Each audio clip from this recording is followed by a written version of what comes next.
Welcome to Tenor Tech, where I solve the problems you didn't even know you had. You start by gathering what enables offline browsing: device, storage, and files.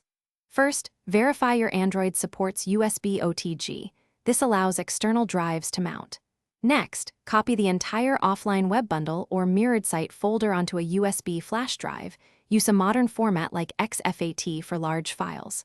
Once done, attach the OTG adapter to your phone and plug in the drive. Make sure the system recognizes the storage. If not, reseat the connection and check settings before continuing. Once the drive is mounted, open a capable file manager and confirm you see the mirrored site root index. HTML should be present. Then, install and open a lightweight local web server app on Android. This serves files over localhost so browsers can load relative links. Configure the server root directory to the mirrored folder on the USB drive and grant storage permission.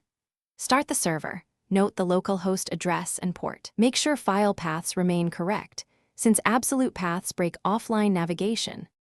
Now test by opening your Android browser and navigating to the local server address, for example http://127.0.0.18080/index.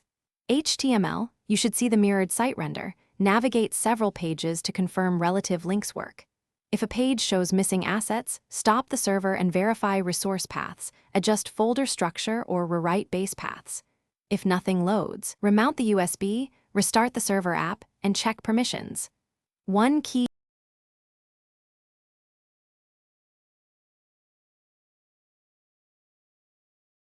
Thanks for watching. Subscribe to keep your life in tune.